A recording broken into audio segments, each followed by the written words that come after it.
Hello everyone, welcome to the CGPSC coach. पिछले सेशन में सरबपुरी वंश के ऊपर हमने बातचीत की थी, छत्तीसगढ़ के इतिहास को लेकर के। सरबपुरी वंश के बाद सरबपुरी वंश में हमने आपको बताया था कि महासुदेव राज का सामंत था इंद्रबल। तो बाद में क्या होता है, जब सरबपुरी वंश कमजोर पड़ता दिखाई देता है तो उसका लाभ लेते हुए, उसका फायदा उठाते हुए इंद्रबल जो है पांडु वंश की स्थापना करता है। तो छत्तीसगढ़ के संदर्भ में देखिएगा, छत्तीसगढ़ में 6वीं 8 से 8वीं शताब्दी के मध्य, छत्तीसगढ़ में 6वीं से 8वीं शताब्दी के मध्य पांडु वंश का शासन स्थानीय राजवंश के रूप में दिखाई पड़ता है। इनकी राजधानी जो थी वो सिरपुर थी, इनकी राजधानी जो थी वो सिरपुर थी। और पांडु वंश का जो पहला शासक हुआ वो हुआ उदयन। तो देखिए उदयन कौन था, तो उदयन था इंद्रबल का पिता। तो इंद्रबल क्या करता है, जब इस क्षेत्र में पांडु वंश की स्थापना करता है, फिर अपने पिताजी को, मतलब इंद्रबल के जो पिता हैं वो शासक बनते हैं, उनको शासक नियुक्त करता है। तो कालिंजर शिलालेख के अनुसार इसे पांडु वंश का आदि पुरुष कहा गया है। किसे कहा गया है? उदयन को। तो ये ध्यान में रखिएगा कि इंद्रबल के जो पिता हैं उसको आदि पुरुष के नाम से प्रोनाउंस किया गया है छत्तीसगढ़ के इतिहास के संदर्भ में। इसके आगे ये भी ध्यान रखना है कि पांडु वंश का पहला शासक पूछा जाए तो आंसर है उदयन, जबकि पांडु वंश का वास्तविक संस्थापक पूछा जाए तो आंसर है इंद्रबल। तो इंद्रबल को पांडु वंश के संस्थापक के रूप में जाना जाता है और इसकी जानकारी जो है कौमाताल अभिलेख से मिलती है। और ये भी जानकारी मिलती है कि इंद्रबल जो था, इंद्रबल के 4 पुत्र थे। कितने पुत्र थे? चार पुत्र थे। कुछ किताबों में ये भी साक्ष्य प्रमाण के रूप में मिलता है कि इंद्रबल का ही दूसरा नाम जो है वो भरतबल था। ध्यान रखिएगा, इंद्रबल का ही जो दूसरा नाम है वो भरतबल था। तो अब इंद्रबल के 4 पुत्र हुए, नन्नराज प्रथम, ईशान देव, सूरबल और भवदेव रणकेश्वरी। तो अब इसके ऊपर हम बात करते हैं। तो नन्नराज प्रथम के बारे में आरंग ताम्रपत्र से जानकारी प्राप्त होती है। तो नन्नराज प्रथम, सूरबल, ईशान देव और भवदेव रणकेश्वरी, ये 4 पुत्र हुए इंद्रबल के। तो इसके बारे में जानकारी ये मिलती है कि नन्नराज प्रथम ने जो है इंद्रपुर नगर, जिसको वर्तमान में हम खरौद के नाम से जानते हैं, उसको इसने बसाया था, ऐसी जानकारी प्राप्त होती है। सूरबल से संबंधित कोई विशेष जानकारी हमारे पास नहीं है, लेकिन इसी के साथ साथ ईशान देव की हम बात करें तो ईशान देव ने खरौद में लक्ष्मणेश्वर मंदिर या लखन ईश्वर मंदिर भी कहा जाता है, इसका निर्माण करवाया था। तो ईशान देव ने खरौद में लक्ष्मणेश्वर मंदिर या लखनदेव मंदिर की जो नाम से भी जाना जाता है उसका निर्माण करवाया था। यह वास्तविक में एक शिव मंदिर है, यह वास्तविक में एक शिव मंदिर है। यहाँ लक्ष्मणेश्वर मंदिर में खरौद में महाशिवरात्रि का मेला भी लगता है और यहाँ पर 1 लाख चावल के दाने चढ़ाने की प्रथा प्रचलित है। 1 लाख चावल के दाने चढ़ाने की प्रथा प्रचलित है इस मंदिर में।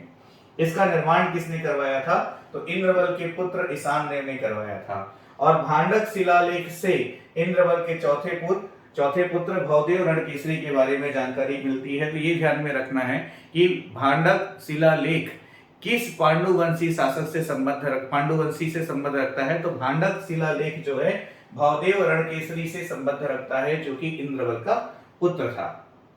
फिर देखिएगा, पहला शासक हुआ उदयन, उदयन के बाद इंद्रबल, फिर अगला शासक होता है इंद्रबल के बाद उसका पुत्र, ज्येष्ठ पुत्र नन्नराज प्रथम। तो नन्नराज प्रथम इंद्रबल के बाद अगला शासक हुआ। लेकिन यहां पर क्या होता है, थोड़ा सा कुछ कॉन्ट्राडिक्शन होता है। कुछ ऐसा पढ़ने में ऐसी जानकारी प्राप्त होती है कि इंद्रबल का भाई था महाशिव तीवरदेव। तो नन्नराज प्रथम जो था वो बहुत ही ज्यादा मजबूत शासक नहीं था, तो उस बात का लाभ उठाते हुए महाशिव तीवरदेव जो है ये शासक बन जाता है नन्नराज प्रथम के बाद। ठीक है, तो महाशिव तीवरदेव का जो काल है उसको पांडु वंश का या पांडु सत्ता का उत्कर्ष काल के रूप में जाना जाता है। महाशिव तीवरदेव का जो काल है उसे पांडु वंश का उत्कर्ष काल के रूप में जाना जाता है। इसने कोसल, उत्कल और अन्य राज्यों तक अपने साम्राज्य का विस्तार कर लिया था। किसने? महाशिव तीवरदेव ने। इसीलिए इसकी जो उपाधि रही वो सकल कोसलाधिपति की उपाधि रही। इसकी उपाधि क्या थी? सकल कोसलाधिपति की उपाधि रही। तो कहीं कहीं किताबों में कोसलाधिपति के नाम से भी मिलता है। तो कोसलाधिपति भी पूछा जाए तो किसको लेंगे आंसर आप? महाशिव तीवरदेव को लेंगे और सकल कोसलाधिपति में भी इसको आंसर लेंगे। तो थोड़ा सा यहाँ पे आगे एक और शासक आएगा जिसको सकल कोसलाधिपति की उपाधि मिली है। तो महाशिव तीवरदेव को अपन पहले जैसे क्वेश्चंस आए हुए हैं एग्जाम में उसमें देखिए तो कोसलाधिपति के रूप में मिला है, किताबों में सकल कोसलाधिपति की उपाधि धारण की ऐसे भी साक्ष्य अभी प्राप्त होते हैं। वही बात है, अलग अलग प्रकार की कई किताबें हैं तो किताबों के अनुसार थोड़ा थोड़ा कॉन्ट्राडिक्शन यहाँ पर मिल जाता है। अब ये चीजें परीक्षा में प्रश्न के रूप में सामने आती है तो असमंजस वाली भी स्थिति बन जाती है। तो फिलहाल के लिए ये ध्यान में रखिएगा कि महाशिव तीवरदेव की जो उपाधि है उसको सकल कोसलाधिपति की उपाधि लेकर चलना है और इसका जो शासन काल था उसको पांडु वंश का उत्कर्ष काल भी कहा जाता है, ये आपको ध्यान में रखना है। इसकी राजमुद्रा में गरुड़ का चिन्ह अंकित था। किसका? महाशिव तीवरदेव की राजमुद्रा में गरुड़ का चिन्ह अंकित था। रायगढ़ के घोड़ा से प्राप्त बोड़ा ताम्रपत्र के अनुसार इसकी अन्य उपाधि पंच महाशब्द या परम वैष्णव की भी थी। ठीक है, तो सकल कोसलाधिपति के साथ साथ पंच महाशब्द और परम वैष्णव भी उपाधि रही है किसकी? महाशिव तीवरदेव की। ठीक है, तो देखिएगा 4 शासक हो गए पांडु वंश में, उदयन, फिर इंद्रबल के बाद नंदराज के प्रथम के बाद महाशिव तीवरदेव। अगले शासक हुए इसमें नंदराज द्वितीय। ठीक है, तो अगले शासक के रूप में नंदराज द्वितीय का वर्णन मिलता है। तो अड़भार ताम्रपत्र से इस बात की जानकारी प्राप्त होती है। किस ताम्रपत्र से? अड़भार ताम्रपत्र से इस बात की जानकारी प्राप्त होती है। इसमें इसे कोसल मंडलाधिपति कहा गया है। तो ये ध्यान में रखना है कि कोसल मंडलाधिपति किसकी उपाधि रही? तो नंदराज द्वितीय की रही। नंदराज द्वितीय के बाद अगला शासक हुआ चंद्रगुप्त।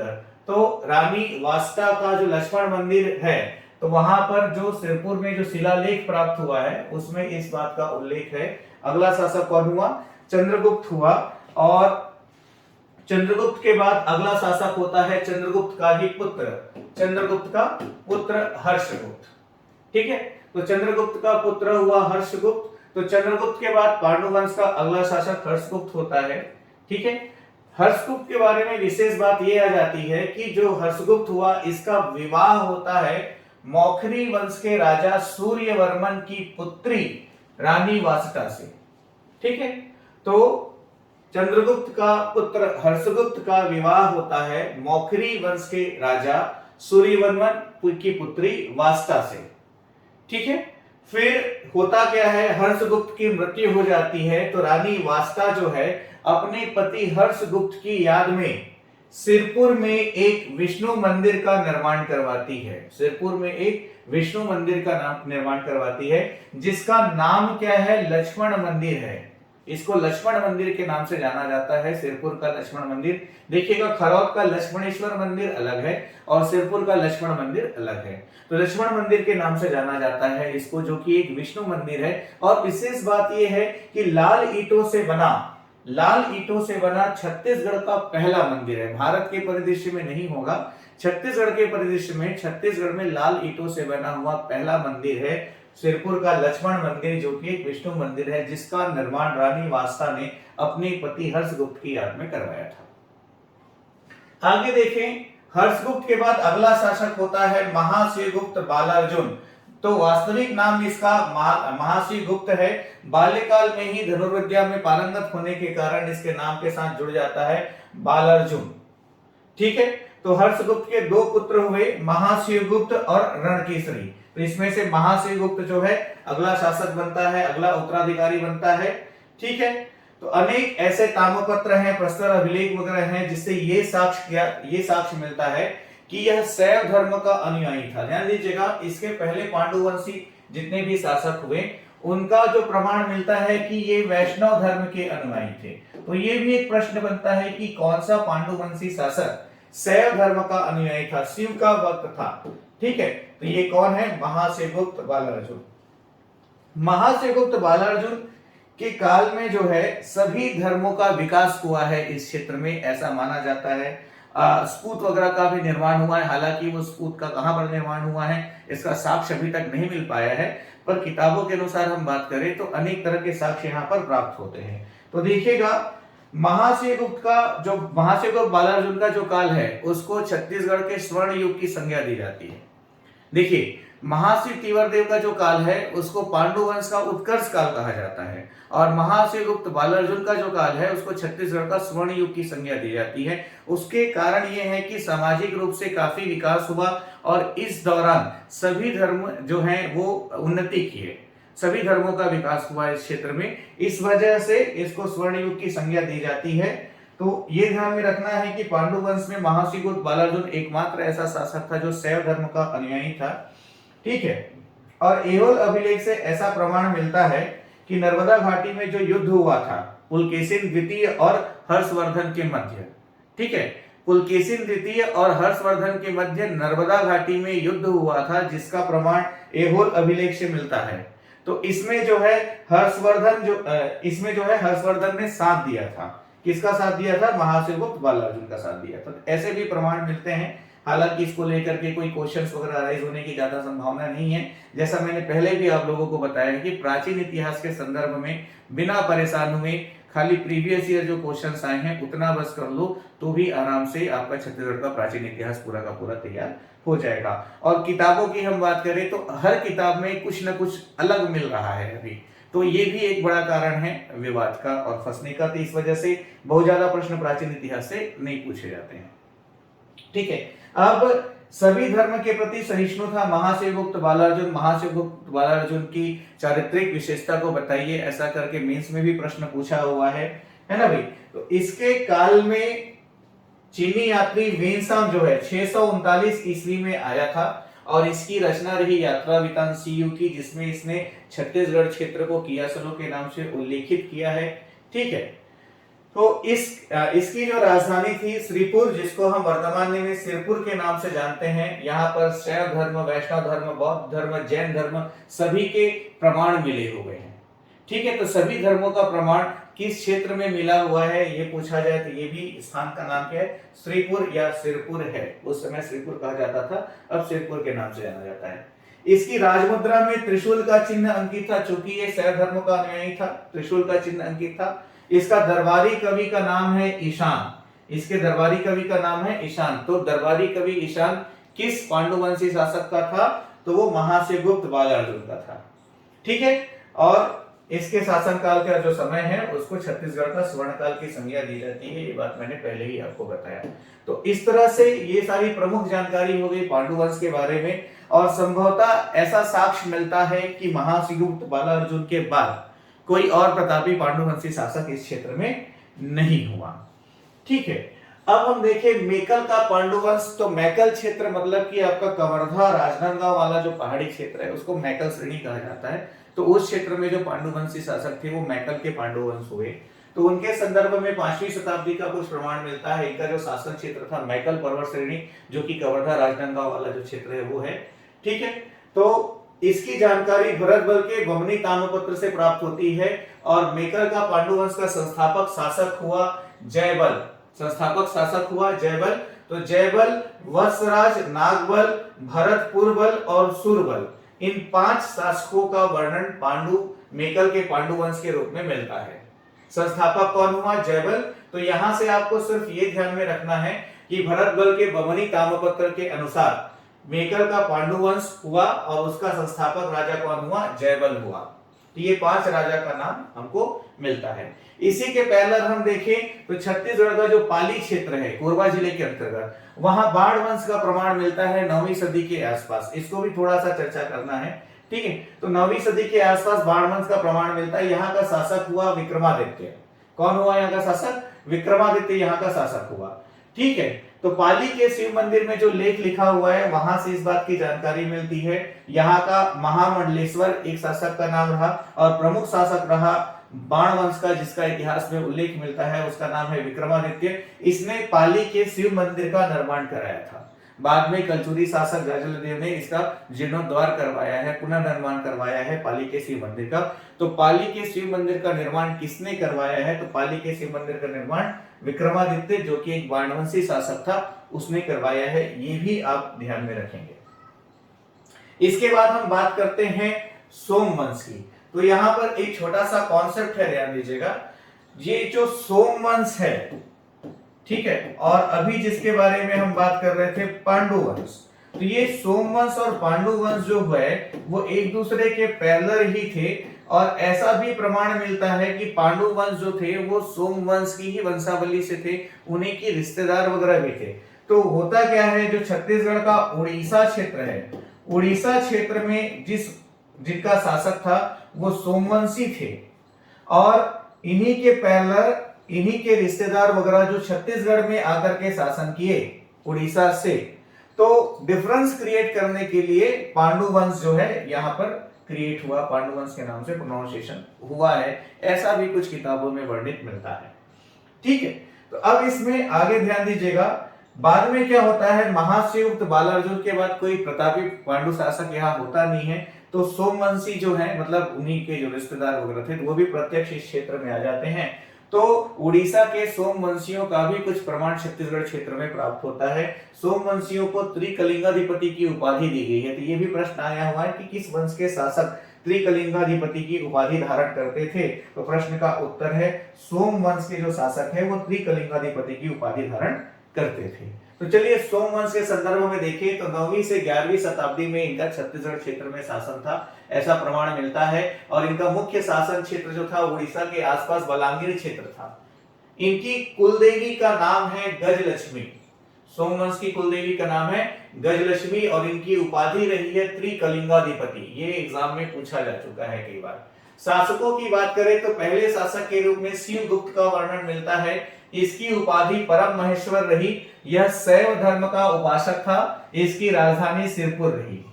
ठीक है, और इस वंश में राजाओं के राजकीय नाम चलते थे महाशिवगुप्त और महाभवगुप्त। तो आगे जैसे जितने भी शासक वगैरह हुए तो महाशिवगुप्त, महाभवगुप्त, प्रथम, द्वितीय, तृतीय ऐसे करके आपको मिलेगा। शिवगुप्त के बाद महाभवगुप्त प्रथम का नाम मिलता है ना भाई। इसका अन्य नाम जन्मेजय, धर्म कंदर्प, स्वाभातुंग, या ये सब जो है इसके अन्य नाम हैं। तो इसको सब याद बात करते रटते नहीं बैठे रहिएगा, नहीं इधर से कोई प्रश्न टकराएगा, निश्चिंत रहिएगा। महाशिवगुप्त प्रथम, इसका दूसरा नाम ययाति भी है। इन्होंने उड़ीसा में विनितपुर का नाम बदलकर ययाति नगर कर दिया था। तो ये थोड़ा ध्यान में रहेगा, वैसे भी स्टोरी है तो याद हो ही जाता है। कौन है शासक? महाशिवगुप्त प्रथम। तो महाशिवगुप्त प्रथम सोमवंशी शासक था। इसने उड़ीसा के विनितपुर का नाम बदलकर ययाति नगर कर दिया था। इसके स्वयं का नाम ययाति था, तो अपने नाम पर इसने विनितपुर का नाम ययाति नगर कर दिया था।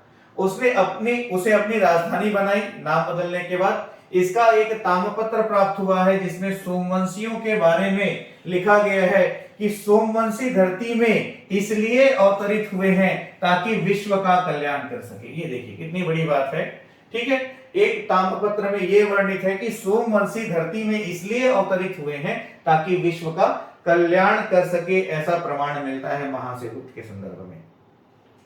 ठीक है, फिर अगला शासक हुआ महाभवगुप्त द्वितीय। भीमरथ इसका वास्तविक नाम था। महाशिवगुप्त द्वितीय धर्मरथ इसका वास्तविक नाम था। फिर महाभवगुप्त तृतीय नहुष इसका वास्तविक नाम था। फिर महाशिवगुप्त तृतीय ययाति चंडीहर इसका वास्तविक नाम था। महाभवगुप्त चतुर्थ उद्योग केसरी इसका वास्तविक नाम था। तो इन सभी चीजों को प्रिपेयर करने की आवश्यकता नहीं है, कुछ जो बातें हैं वही ध्यान में रखना है कि किस वंश के बारे में ऐसा कहा गया है कि धरती में इसलिए अवतरित हुए हैं ताकि विश्व का कल्याण कर सके, तो वो सोमवंश है। किस वंश के शासकों ने त्रिकलिंगाधिपति की उपाधि धारण की, तो सोमवंश है।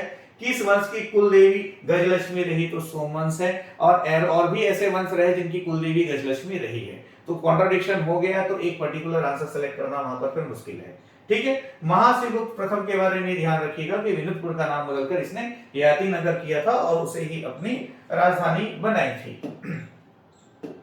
सोमवंश के बाद छत्तीसगढ़ क्षेत्र में नागवंश का वर्णन मिलता है।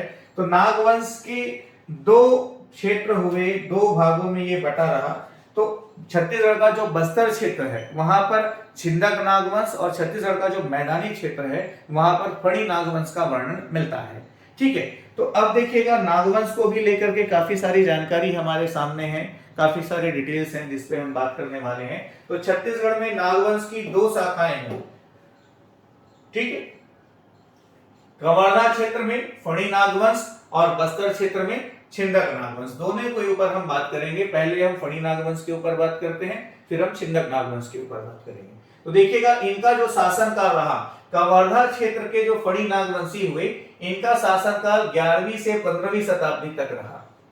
11वीं से 15वीं शताब्दी तक कवर्धा क्षेत्र में फणी नागवंशों का शासन था। बाद में सब कलचुरियों के शासन के अंतर्गत आ गया। इनका शासन क्षेत्र कवर्धा था। और इस बात की जानकारी कहां से मिलती है, तो मड़वा महल का जो शिलालेख है वहां से इस वंश के 24 नागवंशी शासकों का वर्णन मिलता है। 24 फणी नागवंशी शासकों का वर्णन मड़वा महल के शिलालेख से प्राप्त होता है। ठीक है, और राजाओं की वंशावली भी यहाँ पर प्राप्त होती है, जिसके अनुसार फणी नागवंश का जो संस्थापक राजा था वो कौन था, अहिराज। ये एक कॉन्सेप्ट हुआ जो आपको ध्यान में रखना है। फणी नागवंश कवर्धा क्षेत्र का, उसका संस्थापक राजा कौन हुआ, अहिराज हुआ। 24 राजाओं की वंशावली मिलती है। अब कुछ प्रमुख बातें परीक्षा के दृष्टिकोण से जो हमारे सामने है, जिसके ऊपर हम बात करेंगे। ठीक है, अहिराज का नाम ध्यान में रखना है, संस्थापक राजा का। अहिराज नाम का एक सांप भी होता है, शायद आप लोग जानते होंगे। ठीक है, फिर एक प्रमुख नाम हुआ गोपाल देव।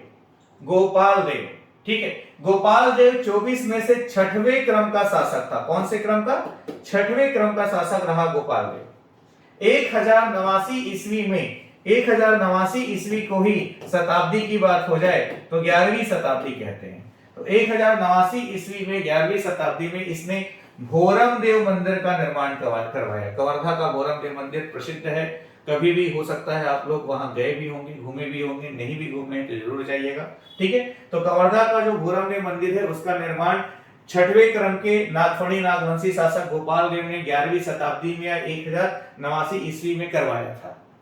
ठीक है, यह जो है नागर शैली का मंदिर है। किस शैली का मंदिर है, नागर शैली का मंदिर है। और इस मंदिर की विशेषता यह है कि इस मंदिर की दीवारों में मिथुन कलाकृतियां निर्मित है। इस मंदिर की दीवारों में मिथुन कलाकृतियां निर्मित हैं, इसलिए इसको छत्तीसगढ़ का खजुराहो कहा जाता है। खजुराहो का जो मंदिर है वहां पर भी मिथुन कलाकृतियां निर्मित है, बड़ी मात्रा में, बड़े आकार में। और कवर्धा वाला जो है भोरम देव मंदिर वहां कम मात्रा में, छोटे आकार में है। ठीक है, तो इसीलिए कवर्धा का जो भोरम देव मंदिर है उसकी तुलना खजुराहो से करते हुए छत्तीसगढ़ के खजुराहो की संज्ञा इसको दी जाती है। रामचंद्र देव का प्रमाण मिलता है 1349 ईस्वी में। ठीक है, इसने मड़वा महल दुल्हा देव के नाम से और छेरकी महल का निर्माण करवाया था। तो मड़वा महल और छेरकी महल का निर्माण किसने करवाया, तो फणी नागवंशी शासक रामचंद्र देव ने करवाया 1349 ईस्वी में। मोनिक या मोणिक, यहाँ पर मोनिक है, यही कहीं कहीं किताबों में आपको मोणिक भी लिखा मिलेगा। तो मोणिक देव जो है 1415 ईस्वी में शासक हुआ। तो इसे रायपुर कलचुरी शासक रामदेव ने हराया था। ध्यान रखिएगा, रायपुर का जो कलचुरी शासक था रामदेव, अब कहीं कहीं की अपनी किताबों में ये रामचंद्र भी मिलेगा। ठीक है, तो रामदेव या रामचंद्र ने किसको हराया था, मोणिक देव को पराजित किया था। और पराजित करते हुए फणी नागवंश के शासन को समाप्त कर दिया था इस क्षेत्र से। उसके बाद इस क्षेत्र में कलचुरियों का शासन आ जाता है। ऐसे प्रमाण हमको विभिन्न किताबों से प्राप्त होते हैं। तो ये हुआ कवर्धा का फणी नागवंश। कवर्धा के फणी नागवंश के बाद हम बात करते हैं बस्तर क्षेत्र में छिंदक नागवंश के बारे में। तो कवर्धा का जो फणी नागवंश है उसी के पैरेलल बस्तर क्षेत्र में छिंदक नागवंश हुआ। छत्तीसगढ़ में नागवंश की 2 शाखाएं हुई। तो इसके अंतर्गत देखिए, इनका शासनकाल 1023 ईस्वी से लेकर के 1324 ईस्वी तक देखने को मिलता है। 1023 ईस्वी से 1324 ईस्वी तक इनका शासनकाल देखने को मिलता है। और प्रथम जानकारी जो है प्राप्त होती है 1023 ईस्वी में एराकोट अभिलेख से। कहां से, एराकोट अभिलेख से। तो एराकोट अभिलेख के अनुसार इस वंश का संस्थापक राजा हुआ नृपति भूषण। इस वंश का संस्थापक राजा हुआ नृपति भूषण, ये ध्यान में रखिएगा। तभी सभी शासकों के ऊपर हम विस्तार से बातचीत करेंगे भी। और अंतिम शासक जो है 1324 के अनुसार, टेरम अभिलेख के अनुसार अंतिम शासक हुआ हरिश्चंद्र देव। तो होता क्या है, हरिश्चंद्र देव की बेटी होती है चमेली देवी। हरिश्चंद्र देव की बेटी होती है चमेली देवी। तो चमेली देवी का जो शासन क्षेत्र होता है वो भोपालपट्टनम, मतलब कि आपका बारसूर के और आगे का जो एरिया है वो भोपालपट्टनम क्षेत्र में, उधर वो शासिका रहती है। और इस दौरान क्या होता है, काकतीय शासक है जिसका नाम है अन्नम देव। तो अन्नम देव जो है काकतीय शासक, ये तुगलक वंशियों से तुगलक आक्रमण से स्वयं और काकतीय वंश को बचाते हुए छत्तीसगढ़ की तरफ रुख करता है, इधर वो आता है। तो इधर जब वो आता है तो भोपालपट्टनम क्षेत्र में चमेली देवी जो है उसको, चमेली देवी अन्नम देव से विवाह का प्रस्ताव रखती है, जिसको अन्नम देव अस्वीकार करते हुए चमेली देवी को मार देता है। चमेली देवी कौन? ये हरिश्चंद्र की बेटी। ठीक है, तो इस घटना का जो वर्णन है वो 13 अभिलेख में किया हुआ है। इसी वजह से इस अभिलेख को सती स्मारक अभिलेख भी कहा जाता है। इसी वजह से इस अभिलेख को सती स्मारक अभिलेख भी कहा जाता है। तो ये अंत की कहानी है और अभी तो हमको नृपति भूषण से प्रारंभ करना है। इनकी जो राजधानी रही, बस्तर के जो छिंदक नागवंशी हुए, इनकी राजधानी रही चक्रकोट या भ्रमरकोट, जिसको वर्तमान का जो बारसूर क्षेत्र है, दंतेवाड़ा बारसूर क्षेत्र जो है वर्तमान का, उसको जाना जाता है। तो इनकी जो राजधानी रही वो चक्रकोट या भ्रमरकोट है। ठीक है, इनकी जो उपाधि रही वो भोगवतीपुरेश्वर की उपाधि रही। क्या रही उपाधि? भोगवतीपुरेश्वर इनकी उपाधि रही। छिंदक नागवंश का कुल क्या था? छिंदक कुल से ये थे, छिंदक नागवंशी थे। इनका जो ध्वज था उसमें सर्प का चिन्ह था। इनका जो ध्वज था उसमें सर्प चिन्ह था और बाघ एवं बाघ के सावक जो है वो इनके ध्वज में बतौर चिन्ह थे। ठीक है, तो शासकों की हम बात करें तो पहला शासक हुआ नृपति भूषण। एराकोट अभिलेख से संस्थापक शासक के रूप में नृपति भूषण का नाम मिलता है 1023 ईस्वी में। ठीक है, तो देखिएगा बारसूर शिलालेख के अनुसार इसके सामंत चंद्रादित्य ने, देखिए नाम क्या है इसका, जो सामंत हुआ चंद्रादित्य, किसका? नृपति भूषण संस्थापक राजा छिंदक वंश का। इसने चंद्रादितेश्वर मंदिर का निर्माण करवाया। इसने चंद्रादितेश्वर मंदिर का निर्माण करवाया बारसूर क्षेत्र में, जो कि एक शिव मंदिर है। तो चंद्रादितेश्वर मंदिर जो है एक शिव मंदिर है। निर्माण किसने करवाया? धारावर्ष का जो सामंत है चंद्रादित्य, उसने। थोड़ा सा यहाँ पे कंफ्यूजन हो गया, देखिएगा संस्थापक राजा था नृपति भूषण और उसके बाद अगला राजा हुआ धारावर्ष, अगला शासक हुआ धारावर्ष। तो धारावर्ष का जो सामंत है चंद्रादित्य, उसने चंद्रादितेश्वर मंदिर का निर्माण करवाया है, जो कि एक शिव मंदिर है। फिर देखिएगा अगला शासक है मधुरांतक देव। अगला शासक के रूप में नाम मिलता है मधुरांतक देव का। मधुरांतक देव का जो ध्वज था उसमें एक तरफ कमल तथा दूसरी तरफ ऐरावत का चिन्ह अंकित था। देखिए छिंदक नागवंशी का ध्वज में क्या चिन्ह था पूछा जाए तो ये आपका प्रश्न का उत्तर है। लेकिन छिंदक नागवंशी शासक मधुरांतक देव के ध्वज में क्या चिन्ह अंकित था? तो एक तरफ कमल और दूसरी तरफ ऐरावत हाथी है, उसका चिन्ह अंकित था। इसने राज्य चलाने के लिए चोलों के साथ गठबंधन किया था। तो ये एक प्रश्न हो जाता है कि किस छिंदक नागवंशी शासक ने चोलों के साथ गठबंधन किया था, चोल शासकों के साथ गठबंधन किया था? तो मधुरांतक देव का नाम आ जाता है। फिर अगला नाम हुआ सोमेश्वर देव प्रथम। सोमेश्वर देव महान योद्धा था, पराक्रमी था। उड़ीसा के बस्तर, इसने बस्तर के उड़ मतलब उड़ीसा, ठीक, उड़ीसा क्षेत्र। तो बस्तर के उड़ीसा क्षेत्र, बज्र मतलब महाराष्ट्र क्षेत्र, लजी मतलब बालाघाट, लिम्पा मतलब लवण और रतनपुर सहित दक्षिण कोसिल के 6,96,000 गांव पर अधिपत्य स्थापित कर लिया था। किसने? सोमेश्वर देव प्रथम ने, छिंदक नागवंशी शासक। तो उड़ीसा, महाराष्ट्र, बालाघाट, लवण, रतनपुर सहित आपके 6,96,000 गांव पर इसने अपना अधिपत्य स्थापित किया था। तो यहाँ पर थोड़ा सा ये भी ध्यान में रखिएगा कि उड़ीसा को उड़, वज्र, महाराष्ट्र, लजी मतलब बालाघाट, लिप्पा मतलब लवण, ये इसके प्राचीन नाम थे इस क्षेत्र के। इसकी पत्नी का नाम था गंगा देवी। किसकी पत्नी का नाम? सोमेश्वर देव प्रथम की पत्नी का नाम था गंगा देवी।